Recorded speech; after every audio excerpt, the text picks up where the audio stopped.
بسم اللہ الرحمن الرحیم. ان اللہ لا یستحی، بے شک اللہ نہیں شرماتا. کس بات سے؟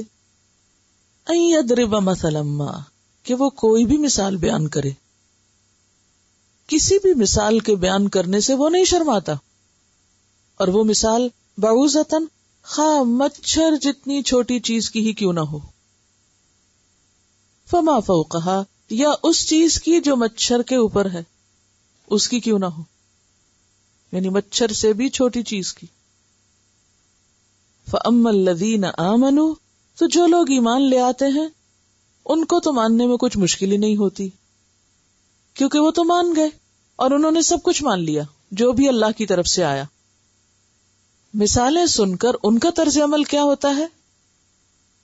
فَيَعْلَمُونَ أَنَّهُ الْحَقُّ مِن رَبِّهِمْ، وہ فوراً جان لیتے ہیں کہ یہ سب کچھ سچ ہے، بالکل حق ہے، درست ہے، کیونکہ یہ ان کے رب کی طرف سے ہے. وَأَمَّا الَّذِينَ كَفَرُوا، اور جہاں تک ان لوگوں کا تعلق ہے جنہوں نے کفر کیا، اللہ ہی کو نہیں مانتے، رسول کو نہیں مانتے، قرآن کو نہیں مانتے، تو ایسے انکار کرنے والے لوگ جب قرآن پڑھتے ہیں یا قرآن میں کوئی مثال پڑھتے ہیں تو وہ ان مثالوں کا بھی مذاق اڑاتے ہیں. فَيَقُولُونَ مَاذَا أَرَادَ اللَّهُ بِهَذَا مَثَلًا، تو ان کے دل میں شکوک و شبہات پیدا ہوتے ہیں اور برے برے خیالات آتے ہیں. وہ کہتے ہیں کہ اللہ کا اس مثال کے بیان کرنے سے کیا مطلب ہے، کیوں بیان کی اللہ نے، اس مثال کی کیا ضرورت ہے، اس مثال کا کیا فائدہ ہے. وہ پھر حجت بازی کرتے ہیں، شوشے بازی کرتے ہیں. یدل بہ، وہ گمراہ کر دیتا ہے اسی کے ساتھ. کس کے ساتھ؟ اس کتاب کے ساتھ یا اس دین کے ساتھ یا اسی مثال کے ساتھ. کثیرن، بہت سے لوگوں کو. ویہدی بہ کثیرا، اور اسی مثال کے ساتھ بہت سے لوگوں کو ہدایت بھی دے دیتا ہے. تو ہی سے مراد یہاں یہ مثال بھی ہو سکتی ہے جس کی طرف اشارہ ہے، یا پھر قرآن اور رسول اور ان سے متعلق چیزیں. اچھا، تو چونکہ نسبت اللہ کی طرف ہو رہی ہے کہ وہ گمراہ کر دیتا ہے، تو پھر لوگوں کا کیا قصور؟ تو اس کا جواب دیا گیا کہ نہیں، سب کو نہیں گمراہ کرتا. وَمَا يُضِلُّ بِهِ إِلَّا الْفَاسِقِينَ، وہ اس کے ساتھ فاسقوں ہی کو گمراہ کرتا ہے، جو سرکش لوگ ہوتے ہیں، جو حدوں کو توڑتے ہیں، جو اللہ کی بات ماننا ہی نہیں چاہتے، جو عمل ہی نہیں کرنا چاہتے، جو گمراہ ہی رہنا چاہتے ہیں. جیسا کہ سورۃ الصف میں آتا ہے، فَلَمَّا زَاغُوا أَزَاغَ اللَّهُ قُلُوبَهُمْ، جب وہ ٹیڑے ہوئے تو اللہ نے ان کے دل ٹیڑے کر دیے. انہوں نے خود سیدھا رستہ دیکھنا ہی نہیں چاہا، اللہ نے بھی نہیں دکھایا. وَاللَّهُ لَا يَهْدِي الْقَوْمَ الْفَاسِقِينَ، اور اللہ فاسق لوگوں کو ہدایت نہیں دیا کرتا. جیسا کہ پہلے بھی میں نے عرض کیا کہ پچھلی آیات میں اللہ تعالی نے لوگوں کو چیلنج کیا کہ اگر تمہیں شک ہے کہ یہ قرآن اللہ کی طرف سے ہے تو اس جیسی کوئی صورت بنا لو. صورت تو کوئی نہ بنا سکے، لیکن اللہ کی نازل کردہ کتاب کی بعض باتوں پر اعتراض کرنے لگے. اور ان میں سے ایک اعتراض کیا تھا کہ قرآن میں مثالیں کیوں بیان ہوتی ہیں، اور خاص طور پر منافقوں کا حال کھولنے کے لیے جو مثالیں بیان ہوئی تھی، تو ظاہر ہے وہ ان کو اپنے خلاف لگی. ان کو اچھی کہاں لگی ہوں گی کہ ان کے دلوں کے حال کھول کے رکھ دیے گئے، ان کے عمل واضح کر دیے گئے کہ دیکھو یہ وہ لوگ ہیں جب ان کو کوئی مشکل آتی ہے تو رک جاتے ہیں، دین کا رستہ چھوڑ دیتے ہیں، اور جب کوئی آسانی ہوتی ہے، کوئی فائدہ ملنا ہوتا ہے دین کے ذریعے، تو پھر دین کے ساتھ لگ جاتے ہیں، دین کی طرف آ جاتے ہیں، دین کے حکم پہ چلنے لگتے ہیں. تو اب آپ خود سوچیں کہ جس شخص کا یہ طرز عمل ہو، اگر اس کے طرز عمل کو کھول کے بیان کر دیا جائے کسی مثال کے ساتھ تو اس کو اچھا تھوڑی لگے گا. تو ایسے لوگ قرآن جن کے خلاف جاتا ہے یعنی جن کو قرآن کا حکم اپنے خلاف نظر آتا ہے، پھر وہ خود کو تو بدلنے کی کوشش نہیں کرتے، وہ کیا کوشش کرتے ہیں؟ قرآن کو بدل دیں. اور بدل کہاں سکیں گے؟ بدل بھی نہیں سکتے، اس جیسا اور کوئی بنا کے لا بھی نہیں سکتے، اس کو چھپا بھی نہیں سکتے، اسے کہیں گم بھی نہیں کر سکتے. لہذا آخری حربہ کیا ہے کہ اب اس کے اندر سے شوشے نکالے جائیں. بعض اوقات ایسا ہوتا ہے نا کہ جب کسی شخص کا کوئی طرز عمل آپ کو بالکل ٹھیک نظر آتا ہے، لیکن ٹھیک ہونے کے باوجود وہ شخص آپ کو اچھا نہیں لگتا، تو آپ کیا کرتے ہیں؟ آپ کوئی شوشے نکالنے لگتے ہیں، کوئی ایسی باتیں پکڑنے لگتے ہیں جن کی کوئی حقیقت نہیں ہوتی. مقصد کیا ہوتا ہے؟ کہ کسی نہ کسی طرح اس کو بدنام کیا جائے، اس کے بارے میں بدگمانی پیدا کی جائے لوگوں کے دلوں میں بھی، تاکہ لوگ اس کے پاس نہ آئیں، اس سے ہدایت نہ پا سکیں، اس سے کچھ سیکھ نہ سکیں. اسی لیے آپ دیکھیں کہ جتنے بھی پیغمبر دنیا میں آئے ہیں، اور پیغمبروں کے بعد جتنے بھی لوگ لوگوں کو خالص اللہ کی طرف بلاتے رہے، ہمیشہ ان کا مذاق بھی اڑایا گیا اور ان پر الزامات بھی لگائے گئے، تہمتیں باندھی گئی. اب نبی صلی اللہ علیہ وسلم جو اتنا بہترین کلام پیش کر رہے تھے اللہ کی طرف سے، ان کو کیا کہا گیا؟ شاعر ہیں، یا مجنون ہیں، یا کاہن ہیں. حالانکہ ان میں سے کوئی ایک خطاب ایسا نہیں تھا جو آپ کے اوپر چسپاں ہو سکتا تھا، کیونکہ سب اپنی آنکھوں سے دیکھ رہے تھے کہ آپ میں جنون کی کوئی کیفیت ہے ہی نہیں. سب کھلی آنکھوں سے دیکھ رہے تھے کہ آپ 40 سال تک کبھی شعر نہیں کہتے رہے، اور نہ ہی یہ قرآن شاعری کے معیار پہ آتا ہے، یہ تو اس سے بہت بلند ہے. سب کو پتا تھا کاہن یا نجومی کس طرح کی باتیں کرتے ہیں، اور آپ صلی اللہ علیہ وسلم اس طرح کی کوئی کچی بات نہیں کرتے. لیکن اس کے باوجود جب کوئی اور آپ کے خلاف کہنے کو بات تھی نہیں، تو پھر اس طرح کے شوشے اڑائے گئے. تو یہ شروع سے لوگوں کا طریقہ رہا ہے کہ جس دلیل کا ان کے پاس کوئی جواب نہ ہو، جس بات کا کوئی توڑ نہ ہو، جس چیز میں کوئی خامی ثابت نہ کر سکے، پھر اس کی ہنسی اڑایا کرے، اس کے اوپر کوئی بیکار کی بات چسپاں کیا کرے. تو یہاں بھی انہوں نے قرآن کی قدر و قیمت کم کرنے کے لیے اعتراض شروع کر دیے کہ جب کوئی قرآن کی بات کرے گا تو ہم کہیں گے اچھا وہ قرآن جس میں مکھی کے بارے میں لکھا ہوا ہے، دیکھو ذرا یہ اتنی بڑی کتاب ہے، کہتے اللہ کی کتاب ہے، مکھی کی بات لکھی ہوئی، دیکھو اس میں کتے کے بارے میں بھی لکھا ہوا ہے، دیکھو اس میں گدھے کا ذکر بھی آتا ہے، دیکھو اس میں تو ہاتھی کے نام سے ایک سورت ہے، گائے کے نام سے ایک سورت ہے. کہہ سکتے ہیں نا لوگ، بظاہر دیکھنے کو تو یہ بات بالکل صحیح لگتی کہ ہاں واقعی یہ سب کچھ ہے قرآن میں، لیکن کسی نے یہ بھی سوچا کہ کیوں ہے یہ سب کچھ، کس کانٹیکسٹ میں کہا گیا، کتے کا حال کس کے اوپر چشمہ آتا ہے اور گدھا کس کو کہا گیا ہے، ہاں؟ اور ہاتھی والوں کے ساتھ کیا ہوا تھا، اور گائے جس کی لوگ پوجا کرتے تھے اس کو جب ذبح کیا گیا تو پھر کیا نتیجہ نکلا، ہاں؟ یہ تو نہیں دیکھتے کہ ان چیزوں کا ذکر آیا کیوں ہے، لیکن آؤٹ آف کانٹیکسٹ ان چیزوں کو مثال بنا کر وہ قرآن کی قدر و قیمت کم کرنا چاہتے تھے. اور یہ حربہ ہمیشہ حق کے خلاف استعمال ہوتا رہا ہے. تو اس پر اللہ تعالیٰ نے کیا فرمایا؟ ان اللہ لا یستحی، اللہ بالکل نہیں شرماتا، اللہ کو کوئی جھجک نہیں، ان یضرب مثلا، کہ وہ کوئی بھی مثال بیان کرے، مثلا ما، کسی بھی قسم کی کوئی مثال بیان کرتے ہوئے اللہ تعالیٰ بالکل نہیں جھجکتا، اور نہ ہی اس کی شان میں یا اس کے کلام کی شان میں کوئی فرق آتا ہے، ہرگز نہیں. اور پھر تم مچھر کی بات کرتے ہو، اللہ تو اس سے بھی نہیں شرماتا کہ مچھر کے اوپر جو بہت ہی ایک نقطے برابر چھوٹی سی جون بیٹھی ہوئی ہے اس کے پروں پر، اس کی بھی مثال بیان کرے. مچھر تو پھر بڑی چیز ہے، مچھر کے پر کے اوپر جو جاندار ہے اس کا بھی پورا سسٹم اللہ نے بنا رکھا ہے، اللہ تو اس کی مثال بھی بیان کر دے گا. بتاؤ پھر تم کیا کرو گے؟ تم سمجھتے ہو مچھر حقیر چیز ہے، یا اس کے اوپر بیٹھی ہوئی چیز حقیر ہے؟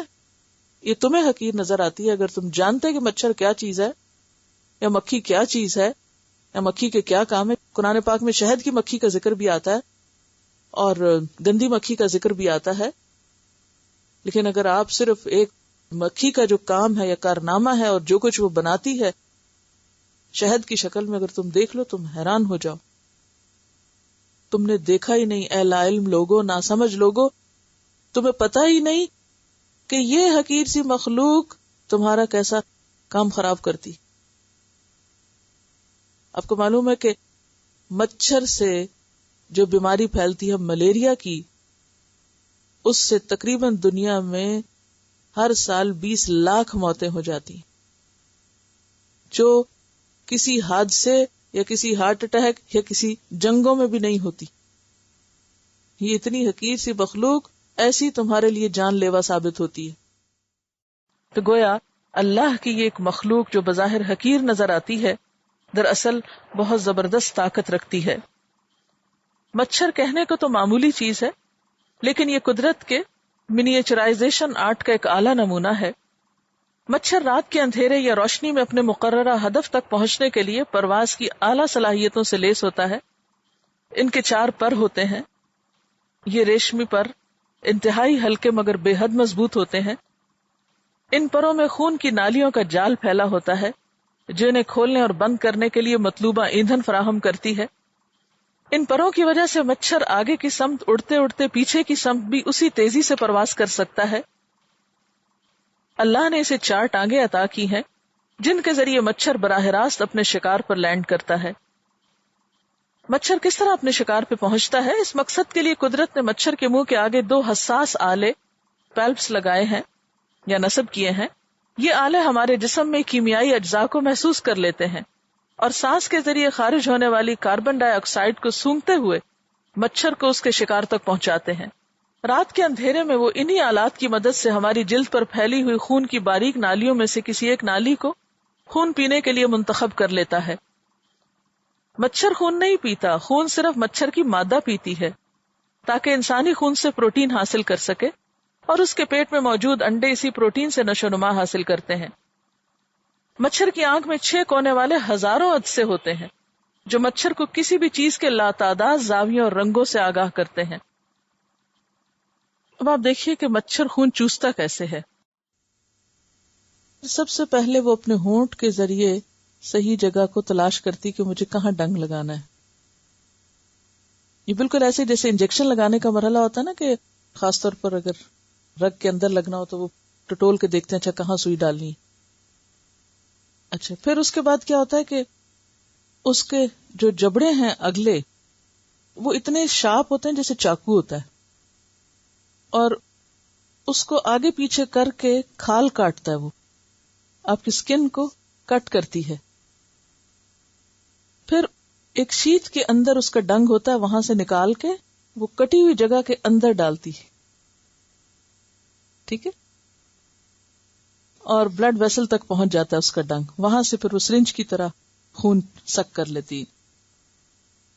اچھا اب آپ دیکھیں کہ جو انسانی بلڈ ویسل ہوتا ہے اگر اس کو تھوڑا سا بھی کوئی نقصان پہنچے تو فوراً دماغ تک وہ جاتا ہے اس کا اثر، اور وہاں سے ایک خاص کیمیکل جسم ریلیز کرتا ہے جو فوراً اس رگ کو بند کر دیتا ہے. اسی لیے خون پھر بہتا نہیں، خون رک جاتا ہے. لیکن اب مچھر جب اس کے جبڑے اس کو کاٹ بیٹھتے ہیں اور وہ خون نکلنے کے قریب ہوتا ہے تو ڈنگ اندر ڈالنے سے پہلے وہ جم کیوں نہیں جاتا؟ وہاں وہ ایک خاص قسم کا کیمیکل چھوڑتا ہے. جی، اس کا بندوبست یعنی کیمیکل ویپن کے ذریعے وہ اس کا مقابلہ کرتا ہے. یعنی ایک طرح سے کیمیکل وار ہے یہ. اور پھر وہ انسانی جسم کو اس قابل نہیں چھوڑتا کہ وہ خون کو آنے نہ دے جتنا اس کو چاہیے. جتنا چاہیے وہ اس کو سک کر لیتا ہے، خون کو جمنے نہیں دیتا. اور چونکہ وہ کیمیکل جو وہاں چھوڑتا ہے اس کے اندر انزائم ہوتا ہے جس کی وجہ سے ہماری جلد ذرا سولن ہو جاتی ہے اور خارش کھجلی ہوتی ہے، اسی لیے وہ بعد میں سرخ سپاٹ رہ جاتا ہے. یہ جو سرخ سپاٹ مچھر کے کاٹنے سے ہوتا ہے یہ اس کے جبڑوں کے آرے کے چیرنے اور اندر ڈنگ ڈالنے اور اس پہ کیمیکل چھوڑنے اور یہ سارا حملہ ہوتا ہے آپ کے اوپر باقاعدہ، جس کا آپ کے پاس کوئی جواب نہیں ہوتا. آپ اس کو پکڑنا چاہتے ہیں، اس کے پاس اتنی آنکھیں ہیں اور اتنے چاروں طرف وہ دیکھتا ہے ڈفرنٹ اینگل سے کہ وہ بھاگ جاتا ہے، اس لیے مچھر کو پکڑنا بھی آسان نہیں ہوتا. اور اتنا معمولی جانور ہونے کے باوجود آپ دیکھیں کہ 20 لاکھ لوگ تقریباً مر جاتے ہیں ملیریا سے. فما فوقہا کے اوپر اب بات ہوگی. فما فوقہا کیا چیز ہے؟ آج صبح میں اس کا ترجمہ مختلف جگہوں سے چیک کر رہی تھی کہ مختلف مترجمین نے ترجمہ کیسے کیا ہے. تو کسی نے لکھا ہے جو اس سے بڑھ کر ہے، جو اس سے آگے ہے، جو اس سے کم ہے. کسی نے کم کا معنی کیا، کسی نے زیادہ کا کیا. حالانکہ فوق از اپ، یعنی اوپر، جیسے تحت نیچے ہے نا، فوق اوپر ہے کہ جو مچھر کے اوپر ہے. مچھر کے اوپر ایک چھوٹی سی جوں بیٹھتی ہے اس کے پر کے اوپر، ٹھیک ہے، یعنی جس کو آپ مچھر کی جوں کہہ سکتے، پیراسائٹ ہے وہ. اچھا، یہ پیراسائٹ جو نقطے برابر ہوتا ہے، اس کا بھی پورا سسٹم ہے اپنا، ریسپریٹری اور ڈائجسٹو اور سرکولیٹری، پورا سسٹم ہے اس چھوٹی سی جوں کا. فما فوقہا، جو مچھر کے اوپر ہے. اور اللہ نہیں شرماتا کہ وہ اپنی کسی بھی مخلوق کا بیان کرے، خواہ وہ مچھر ہی کیوں نہ ہو. تم سمجھتے ہو مچھر کو معمولی چیز ہے، حقیر چیز ہے. دیکھو مچھر کس طرح تخلیق ہوتا ہے اور کس طرح وہ انسان کے اوپر حملہ آور ہوتا ہے اور کس طرح وہ اپنا کام کر لیتا ہے اور کس طرح وہ لاکھوں انسانوں کی موت کا سبب بھی بن جاتا ہے. اور مچھر تو پھر مچھر ہے، بعض حصہ اس کا نظر آتا ہے، اس کے اوپر جو چیز بیٹھی ہے اس کا تو بعض بھی نظر نہیں آتا آپ کو، لیکن وہ بھی ایک پورا پرفیکٹ لیونگ تھنگ ہے.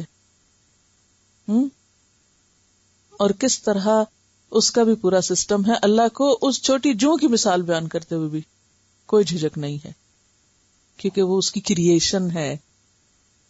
اتنی چھوٹی چیز جو تمہاری آنکھ نہیں دیکھ سکتی، اس کے اندر اتنے سسٹم اس نے بنا دیے. وہ کتنے کمپلیکیٹڈ سسٹم ہوں گے، وہ کہاں بنے ہوئے ہیں، کہاں ہیں وہ سارے. سوچئے ذرا، یعنی منیچرائزیشن کا وہ جو آرٹ ہوتا ہے، کیا آرٹ ہوتا ہے بندوں کا. اللہ تعالیٰ نے اتنی چھوٹی سی چھوٹی چیز میں اپنے پورے سسٹم ڈال دیے ہیں جس کے سامنے انسان بالکل عاجز ہے. تو قرآن معجزہ ہے، تو اسی طرح قرآن کے اندر جو کچھ بیان ہوا وہ بھی ایک معجزہ ہے. تو اتنی زبردست چیز بنانے والا بھلا کیوں شرمائے کہ وہ اس کی مثال بیان کرے، اس کی یا اس سے بھی چھوٹی کسی چیز کی. ٹھیک ہے، تم سمجھتے ہو کہ اللہ کی بنائی ہوئی چیزوں میں سے کچھ بیکار ہے؟ نہیں، کوئی چیز نکمی قدرت کے کارخانے میں. ہر چیز کا ایک مقام ہے. آپ کو معلوم ہوگا کہ کینیڈا میں ایک علاقے میں جب مچھروں کو بالکل ختم کر دیا گیا تھا تو اس علاقے میں ایسی بیماری اور ایسی مشکل پیدا ہوئی کہ انہیں دوبارہ لا کے بریڈ کرنا پڑا اور وہاں مچھروں کو چھوڑنا پڑا. تو بات یہ ہے کہ تم سمجھتے ہو کہ اللہ کی بنائی ہوئی چیزیں حقیر ہیں، یا ان کی اگر کوئی مثال قرآن میں دے دی جائے تو یہ کوئی فضول بات ہو گئی؟ ہرگز بھی نہیں. یہ تم کم علم ہو، کم عقل ہو، اسی لیے تم یہ شوشے بازی کرتے ہو.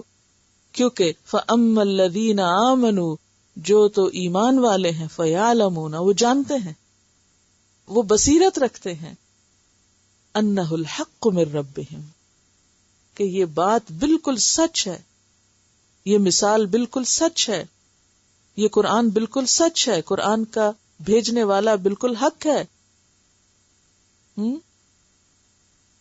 جیسا کہ وہ تہجد کے وقت جو دعائیں پڑھی جاتی ہیں ان میں جو اللہ کی حمد و ثنا بیان کی جاتی، تو اس میں ہر چیز کے حق ہونے کا ہم اظہار کرتے ہیں نا. تو یہاں پر بھی کیا فرمایا کہ ایمان والے خوب جانتے ہیں یہ بالکل سچ اور حق ہے، من ربہم، ان کے رب کی طرف سے. یعنی جو بھی بات بیان کی گئی ہے وہ رب کی طرف سے ہے. وَأَمَّا الَّذِينَ كَفَرُوا، اور جو مانتے نہیں، انکار کرنے والے ہیں، انہی کی سمجھ میں کچھ نہیں آئے گا، وہ کم عقل لوگ ہیں. فَيَقُولُونَ، وہ کہتے ہیں، ماذا اراد اللہ بہذا مثلا، اس مثال سے اللہ کا کیا ارادہ تھا. ہمیں تو سمجھ میں نہیں آتا کہ یہ مثال بیان کیوں کی گئی. اسی لیے پہلے بھی میں نے عرض کیا تھا کہ اللہ والے جب قرآن کی کوئی مثال سمجھ نہیں پاتے تھے تو روتے تھے کہ اللہ کی بیان کی ہوئی مثالیں تو کافروں کو سمجھ نہیں آتی، انکار کرنے والوں کو سمجھ نہیں آتی، بے عقل لوگوں کو سمجھ نہیں آتی، ایمان والوں کو تو خوب سمجھ آتی ہیں. تو کسی کا قرآن پر یہ اعتراض کرنا، یہ اعتراض کے انداز میں کہنا کہ یہ بات کیوں کی گئی، تو اپنی عقل کو کوسو، اللہ پر اعتراض مت کرو، اللہ پہ شکوہ مت کرو. اسی لیے اللہ تعالیٰ فرماتے ہیں کہ یضل بہ کثیرا ویہدی بہ کثیرا. اللہ اسی قرآن کے ساتھ، انہی مثالوں کے ساتھ بہت سے لوگوں کو بھٹکنے کے لیے چھوڑ دیتا ہے. ویہدی بہ کثیرا، اور بہت سے لوگوں کو ہدایت دیتا ہے. قرآن پاک کی سورۃ فصلت میں آیت نمبر 44 میں، سورۃ حامیم سجدہ 44، اللہ تعالیٰ فرماتے ہیں وَهُوَ عَلَيْهِمْ عَمًا، کہ بہت سے لوگ قرآن سے ہدایت پانے کے بجائے اور اندھے ہو جاتے ہیں، کچھ سمجھ نہیں آتا ان کو. سورۃ التوبہ میں اللہ تعالیٰ فرماتے ہیں فَأَمَّا الَّذِينَ آمَنُوا فَزَادَتْهُمْ إِيمَانًا وَهُمْ يَسْتَبْشِرُونَ. جو لوگ ایمان لاتے ہیں ان کا ایمان اور بڑھ جاتا ہے. یعنی کوئی مثال قرآن کی پڑھتے ہیں یا آیت پڑھتے ہیں تو ان کے ایمان میں اضافہ ہوتا ہے. وَهُمْ يَسْتَبْشِرُونَ، اور وہ خوش ہو جاتے ہیں. وَأَمَّا الَّذِينَ فِي قُلُوبِهِمْ مَرَضٌ، تو لیکن وہ لوگ جن کے دلوں میں بیماری ہے، منافقت ہے، فَزَادَتْهُمْ رِجْسًا إِلَى رِجْسِهِمْ، تو وہ ان کی گندگی پر گندگی میں اور اضافہ کرتی. یعنی بیمار دل کو اچھی غذا کیا کرتی، یعنی جس شخص کو ہارٹ پرابلم ہو اس کو آپ اچھی سے اچھی غذا دیں، بلکہ اچھی غذائیں ان کے لیے موت کا سبب ہو جاتی. تو اسی طرح جن کے دلوں میں نفاق ہے ان کو اچھے سے اچھا کلام فائدہ دینے کی بجائے ان کی بیماری میں اور اضافہ کر دیتا ہے. فَزَادَتْهُمْ رِجْسًا إِلَى رِجْسِهِمْ وَمَاتُوا وَهُمْ كَافِرُونَ، وہ اسی حالت میں مر جاتے ہیں کہ وہ انکار کرنے والے ہوتے ہیں. تو بات یہ ہے کہ یہ قرآن کس کو ہدایت دیتا ہے؟ اسی کو جو طلب رکھتا ہے، جو چاہتا ہے، جو اس پر ایمان رکھتا ہے، جو اس میں شک نہیں کرتا، جو اس کو اللہ کی طرف سے سمجھتا ہے، اور جو اس سے ہدایت پانا چاہتا ہے. اس کے بارے میں سورۃ محمد میں فرمایا وَالَّذِينَ اهْتَدَوْا زَادَهُمْ هُدًى وَآتَاهُمْ تَقْوَاهُمْ، کہ وہ لوگ جو ہدایت پانا چاہتے ہیں ان کو اور زیادہ ہدایت مل جاتی، اللہ ان کی ہدایت میں اور اضافہ کر دیتا ہے اور ان کو ان کا تقوی عطا کر دیتا ہے. ساری بات کس کی ہے پھر؟ طلب کی. طلب کی. پہلے دن آپ سے میں نے عرض کیا تھا یہ وہ چیز ہے جو آپ کو طلب کے مطابق ملے گی. جتنے آپ سچے ہوں گے اس کو لینے میں اتنی ہی زیادہ آپ کو ملتی چلی جائے گی. کیونکہ جب آپ کے دل میں تڑپ ہوگی نا یا اللہ مجھے سیکھنا ہے، بس مجھے ہر قیمت پر اس کو پانا ہے، مجھے لینا ہے، تو اللہ تعالیٰ بھی ویسے ہی دروازے کھولتا جائے گا. اور اگر آپ ڈاواں ڈول ہوئے فَلَمَّا أَضَاءَ لَهُم مَشَوْا فِيهِ وَإِذَا أَظْلَمَ عَلَيْهِمْ قَامُوا، مشکل آئی تو رک گئے، چھوڑ دیا، آسانی ہوئی تو چل پڑے، تو پھر تو نہیں بات بنے گی. اس کتاب اور اس کا علم پانے کے لیے آپ کو سب سے زیادہ سچا ہونا پڑے گا. اپنے اندر تڑپ لانی پڑے گی، یا اللہ بس مجھے چاہیے یہ، مجھے دے دے تو یہ. تو ہر چیز سمجھ بھی آتی جائے گی اور مزید راستے کھلتے چلے جائیں گے انشاءاللہ. کیونکہ یہ اللہ کا وعدہ ہے والذین اہتدوا، جو ہدایت پانا چاہیں گے زادہم ہدا، ان کی ہدایت زیادہ کر دے گا. جتنی جتنی طلب ہوگی اتنا اتنا دیتا جائے گا. وآتاہم تقواہم، کیونکہ جہاں چاہت ہوتی ہے نا وہاں انسان ہر طرح کی قربانی کر لیتا ہے. وہاں انسان اپنی نیند چھوڑ سکتا ہے، وہاں کھانا چھوڑ سکتا ہے، وہاں اپنی دل پسند چیزیں چھوڑ سکتا ہے. وہاں اپنی ہر چیز پھر وہ چھوڑ سکتا ہے اس کے لیے. اور نہ صرف یہ کہ وہ پسند کی چیزیں چھوڑ سکتا ہے، بلکہ اس کے راستے میں آنے والی تکلیفوں کو بھی خندہ پیشانی سے لیتا جاتا ہے. ان کی بھی پرواہ نہیں کرتا، ان پر بھی وہ ہائے ہائے نہیں کرتا، کیونکہ سب سے قیمتی چیز ہے نا اس زمین پر یہ. ویسے تو سب کچھ اللہ کا بنایا ہوا، وہ مخلوق ہے اللہ کی، لیکن یہ اللہ کا کلام ہے. ہر چیز کریشن ہے، لیکن یہ کریشن نہیں ہے، یہ اس کا کلام ہے. اس کا کلام کوئی معمولی چیز نہیں ہے یہ. یعنی اس زمین پر جتنی بھی چیزیں آپ کے سامنے، ان سب میں بہترین چیز ہوا خیر مما یجمعون، یہ اللہ کا کلام ہے. اب اگر اس سے کم چیزوں کے پیچھے تو ہم بھاگیں، یہ بھی مل جائے، وہ بھی مل جائے، وہ بھی مل جائے، اور اس کی پرواہ نہ کریں، اس کو پیٹ پیچھے ڈال دیں، اچھا جب وقت ملے گا زندگی میں کر لیں گے، تو پھر کیسے ملے گا؟ یہ پھر نہیں ملتا نا، پھر وہ پیچھے سے پیچھے چلا جاتا ہے، پھر رہ ہی جاتا ہے، پھر خالی ہاتھ ہی جاتے ہیں آگے. قیمتی چیزیں یہ تو سونے چاندی سے بہتر ہے، مال و دولت سے بہتر ہے، دنیا کی ہر چیز سے بہتر. جو اس کی قدر پہچانے گا اور جو اس کی طلب رکھے گا، اللہ اس کے لیے ضرور راستے کھولے گا. اسی لیے کیا فرمایا؟ یضل بہ کثیرا ویہدی بہ کثیرا، بہت سے لوگوں کو اسی کتاب کے ذریعے وہ راستے دکھاتا ہے، ہدایت دیتا جاتا ہے.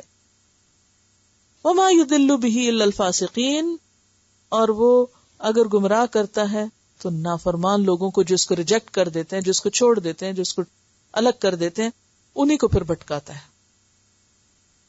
کیونکہ بات یہ نا کہ جو ریجیکٹ کر دیں، رد کر دیں، چھوڑ دیں، اس کو ترجیح نہ دیں اور چیزوں کو دیں، پھر وہ کیوں دے ان کو؟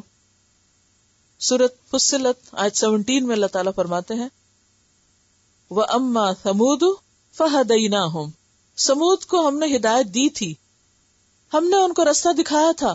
فَاسْتَحَبُّوا الْعَمَىٰ عَلَى الْهُدَىٰ، تو انہوں نے ہدایت پر اندھا رہنے کو ترجیح دی.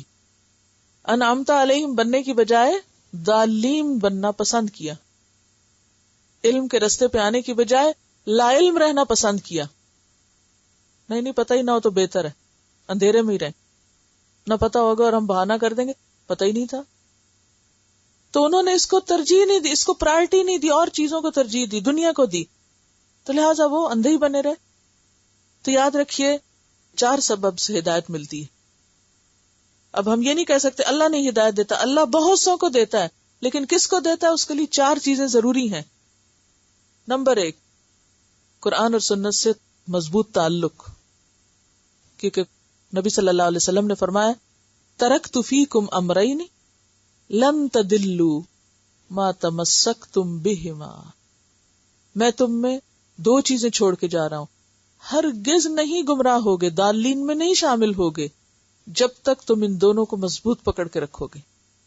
تو ہدایت پانے کے لیے سب سے پہلی چیز قرآن و سنت کو مضبوط پکڑنا، اس میں حجتیں اور شوشے نہیں نکالنا، بلکہ اس کو لے لینا، اٹھا لینا.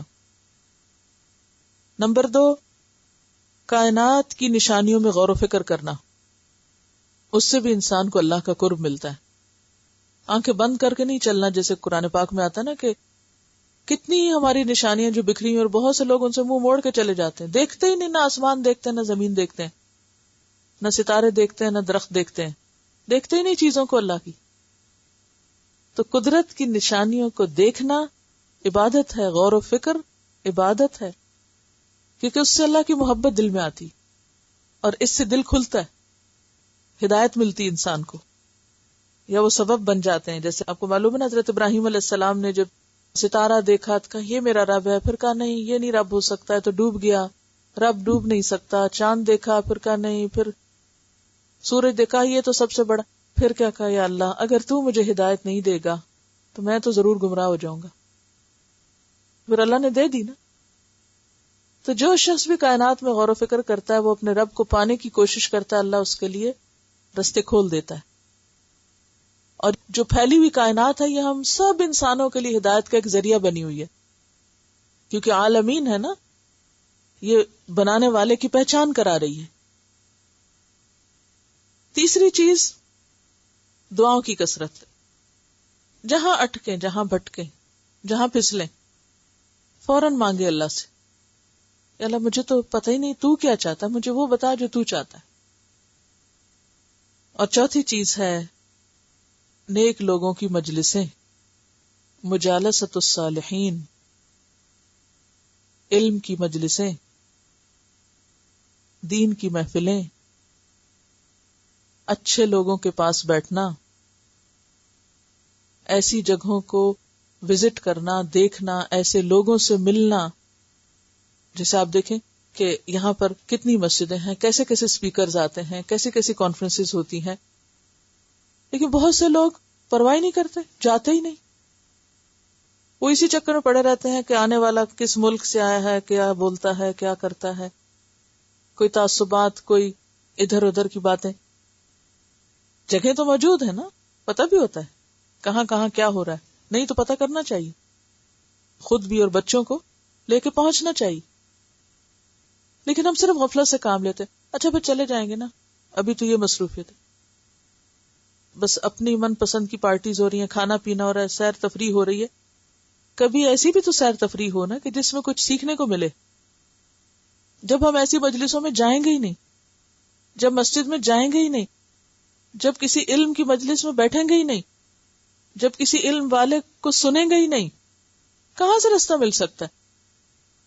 نہ خود قرآن کھولتے ہیں، نہ کائنات کو دیکھتے ہیں، نہ مانگتے ہیں، نہ ایسی مجلسوں میں جاتے ہیں، تو پھر کہتے ہیں اللہ ہی ہدایت نہیں دیتا ہمیں، اللہ ہی نہیں چاہتا ہم سیدھے ہوں، وہ چاہے گا تو ہمیں رستہ دکھا دے گا، آپ خود کچھ بھی نہ کرو تو وہ زبردستی تھوڑی دے گا۔